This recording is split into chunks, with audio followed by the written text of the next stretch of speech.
여러분, 한국 배우들의 에세이 궁금하시죠? 오늘 그래서 연기로도 글로도 자신의 재능을 마음껏 발휘하고 있는 배우 두 분을 모시려고 합니다. 바로 박정민 배우와 하정우 배우의 에세이입니다.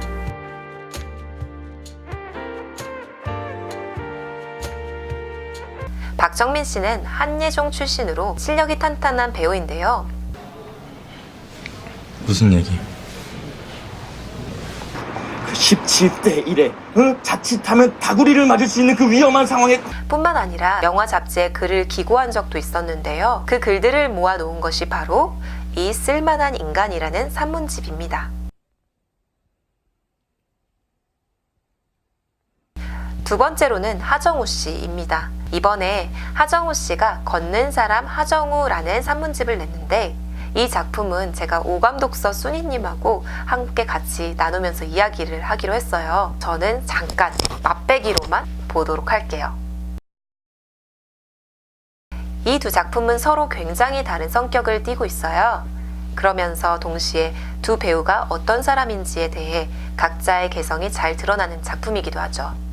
우선 박정민 씨가 이 글들을 썼을 무렵에는 20대 무렵에서 30으로 넘어가는 그 시절이라고 할 수 있습니다. 나이가 나이인 만큼 그만의 패기와 열정이 넘치는 글이었죠. 약간은 까칠한? 착각하지 마. 그런 매력이 여과 없이 잘 드러나고 있어요. 센 척해 보이고 싶어하는 부분도 있고 빨리 가라고! 근데 그것이 보기 싫은 게 아니라 귀엽고 자신만의 색깔인 것처럼 보입니다. 그의 글을 한마디로 요약해보자면 참 재미있는 글이다 라는 거예요.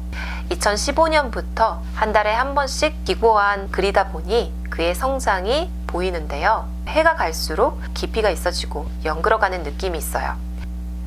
특히 영화 동주를 찍을 무렵에 썼던 그 글이 자신의 속 깊은 이야기가 드러나 제일 인상 깊은 부분이기도 하죠. 또 이 책을 읽으면서 많은 노력을 하는 배우구나 라는 생각이 들었어요. 그가 영화 동주에서 송몽규 역할을 했을 때 가장 먼저 한 일이 그에 대해 공부를 하고 책을 읽는 것이었다고 해요. 동주야, 우리 일본으로 가자. 내래 어차피 요시철인이 돼버려고. 그럴 바에야 차라리 공부라도 열심히 하자고. 한 번도 살아보지 못한 인생을 연기해내기 위해 각종 자료와 책을 읽는 모습에서 프로다움을 느꼈어요. 역시 연기 잘하는 배우는 좀 다르구나 라는 생각이 들었죠. 그의 글을 읽다 보면 배우 박정민이라기보다는 인간 박정민에 대해서 한 걸음 더 다가갈 수 있었던 것 같아요. 솔직함이 굉장히 큰 매력인 작품이었어요. 그렇다면 하정우 씨의 걷는 사람 하정우는 어떤 작품일까요?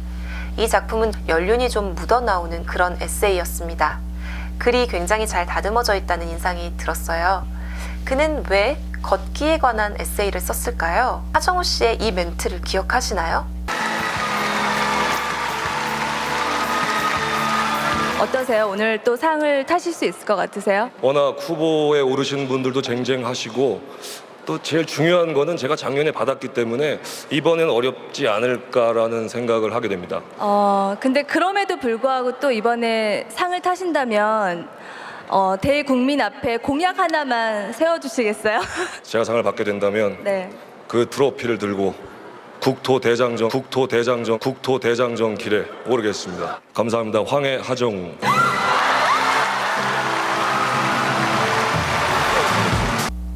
바로 이 멘트로 인해 하정우 씨는 577 프로젝트를 찍게 되었죠.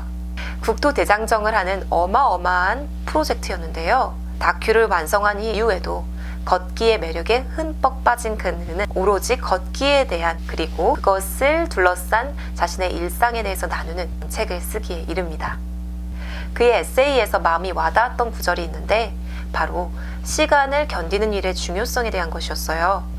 걷기란 바로 견디는 것이고 그것이 바로 삶을 살아가는 모습이라는 것이었죠. 그의 책을 읽다 보면 걷고 싶은 욕구가 막 드는데요. 그래서 좀 이건 핑계 같기도 하지만 책을 읽다가 막 배가 고파지는 거예요. 이렇게 책을 읽다가 배가 고파질 때쯤 기가 막히게 하정우 씨는 음식 이야기를 시작을 해요. 그가 한 음식 사진들이 정갈하게 나와 있고 그 옆에 자신만의 맛있게 요리하는 그런 노하우들이 적혀 있더라고요. 평소에 굉장히 거친 느낌의 배우가 요리를 하는 모습을 보니까 색다르기도 하고 인상적이기도 하고 그러더라고요.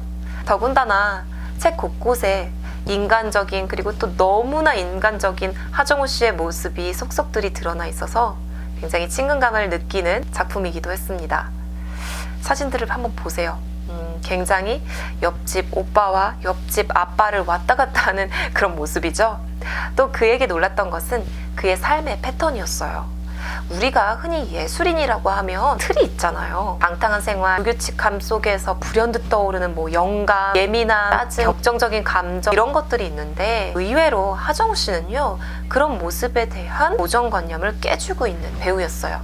매일매일 2-3시간씩 걸으면서 스스로를 단련하더라고요. 그는 자신의 걷기 멤버와 함께 독서 모임도 하면서 다양한 책을 읽는데요. 그 중에 제가 좀 관심을 가졌던 책 맨박스라는 책이었는데요. 요즘 페미니즘이 굉장한 사회적 이슈잖아요. 저도 페미니즘에 대해서 조금 다뤄보고 싶긴 한데 뭘 해도 욕을 먹을 것 같고 제 뜻이 곱게 될 것 같고 해서 아직은 두려워서 하지 못하고 있는데 맨박스를 읽으면 같이 한번 리뷰해볼까 싶어요. 순이님하고 이야기를 한다고 했다가 이렇게 많이 주절주절 얘기를 했는데 이쯤에서 그만 맞춰야 될 것 같아요. 아무튼 여러분 통통 튀고 개성 넘치고 재미있는 글을 읽고 싶다면 박정민 씨의 쓸만한 인간을, 무게감 있고 성찰하는 차분한 글을 읽고 싶다면 하정우 씨의 걷는 사람 하정우를 추천해드리고 싶어요. 한 가지 확실한 건 여러분들이 이 책을 읽으면 이 배우 두 분을 예전보다 더 많이 좋아하실 수밖에 없을 거라는 거예요.